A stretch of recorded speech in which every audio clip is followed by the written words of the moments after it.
ಆತ್ಮೀಯ ರೈತ ಬಾಂಧವರೆಲ್ಲರಿಗೂ ನಮಸ್ಕಾರ. ನಾವು ವಿಶ್ರುತ್ ಅಗ್ರಿ ಬಿಸ್ನೆಸ್ ಪ್ರೈವೇಟ್ ಲಿಮಿಟೆಡ್ ಕುಂದಾಪುರದಿಂದ ನಾವು ಫಿಶ್ ಬೇಸ್ಡ್ ಫರ್ಟಿಲೈಸರ್ನ ಮ್ಯಾನುಫ್ಯಾಕ್ಚರ್ ಮಾಡ್ತಾ ಇದ್ದೇವೆ. ಅದೇ ರೀತಿ ಸೊಸೈಟಿಗಳ ಮುಖಾಂತರ ಮತ್ತು FPOಗಳ ಮುಖಾಂತರ ರೈತರಿಗೆ ತಲುಪಿಸುವಂಥ ಕೆಲಸ ಮಾಡ್ತಾ ಇದ್ದೇವೆ. ನಾನು ಇವತ್ತೊಂದು ದಿನ ಬಳಬಳ ಗ್ರಾಮದಲ್ಲಿದ್ದೇನೆ. ನಮ್ಮ ರೈತರಾದಂಥವರು ಇವತ್ತು ಗೋವಿನ ಜೋಳ ಬೆಳೆಗೆ ನಮ್ಮ ಗೊಬ್ಬರವನ್ನು ಬಳಕೆ ಮಾಡಿಕೊಂಡಿದ್ದಾರೆ. ಅವರ ಅಭಿಪ್ರಾಯವನ್ನು ತಿಳ್ಕೊಳ್ಳೋಣ. ಸರ್ ನಮಸ್ತೆ. ನಿಮ್ಮ ಹೆಸರು ಸರ್? ದರ್ಯಾಪ್ಪ ರಾಮಲಿಂಗ ಬೆಳಗ್ಗೆ ಅಂತ ಮೇಡಮ್. ಓಕೆ, ಇದು ಯಾವ ಊರು, ಯಾವ ತಾಲೂಕು ಬರ್ತದೆ? ಬೆಳಗಾವಿ ಜಿಲ್ಲಾ ಗೋಕಾಕ್ ತಾಲೂಕು ಊರು ಬಳಬಳ ಮೇಡಮ್. ಓಕೆ, ಯಾವ ಬೆಳೆಗೆ ನಮ್ಗೆ ಗೊಬ್ಬರ ಕೊಟ್ಟಿದ್ದೀವಿ? ಇದು ಗೊಂಜಾಳ ಮೇಡಮ್. ಎಷ್ಟು ಚೀಲ ಕೊಟ್ಟಿದ್ದೀರಿ? ಇದು 30 ಗುಂಟೆ ಇದೆ ಮೇಡಮ್. 2 ಚೀಲ ಹಾಕಿದ್ದೀವಿ ಮೇಡಮ್. ಓಕೆ, ಸರಿ ಸರ್. ಸೊ 30 ಗುಂಟೆಗೆ 2 ಚೀಲ ಕೊಟ್ಟಿದ್ದೀರಾ? 30 ಗುಂಟೆಗೆ 2 ಚೀಲ. ಓಕೆ, ಇದ್ರ ಜೊತೆಗೆ ಬೇರೆ ಏನಾದರೂ ರಾಸಾಯನಿಕ ಗೊಬ್ಬರ ಮಿಕ್ಸ್ ಮಾಡಿದ್ದೀರಾ? ಇಲ್ಲ ಮೇಡಮ್, ಮಾಡಿಲ್ಲ. ಯೂರಿಯಾ ಹಾಕಿದ್ದೀನಿ ಅಂತ ಹೇಳ್ತಾ ಇದ್ರಿ.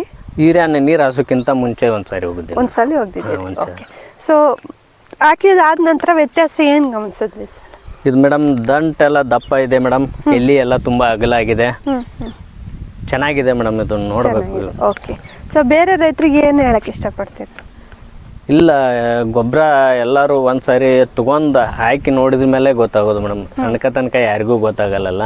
ಓಕೆ, ಇವಾಗ ನಾವು ಹೆಂಗೆ ತೊಗೊಂಡು ಹಾಕಿದ ಮೇಲೆ ಅದು ಚೆನ್ನಾಗಿ ಅರ್ಥ ಆಗ್ತಾ ಇದೆಯಲ್ಲ, ಹಿಂಗೆ ರಿಸಲ್ಟ್ ಬರ್ತಾ ಇದೆಯಲ್ಲ, ಎಲ್ಲರೂ ಒಂದ್ಸರಿ ಹಾಕಿದ್ ನೋಡಿದ ಮೇಲೆ ಗೊತ್ತಾಗುತ್ತೆ ಮೇಡಮ್ ಅವ್ರಿಗೆ. ಓಕೆ ಓಕೆ, ಸೊ ಇದೇ ರೀತಿ ನಮ್ಮ ಗೊಬ್ಬರಗಳನ್ನ ಬಳಸ್ಕೊಳ್ತಾ ಇರಿ. ಹಾಗೆ ಬೇರೆ ರೈತರಿಗೂ ಇನ್ಫಾರ್ಮ್ ಮಾಡಿ.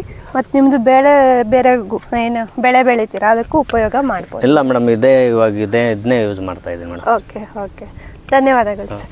ಸೊ ಆತ್ಮೀಯ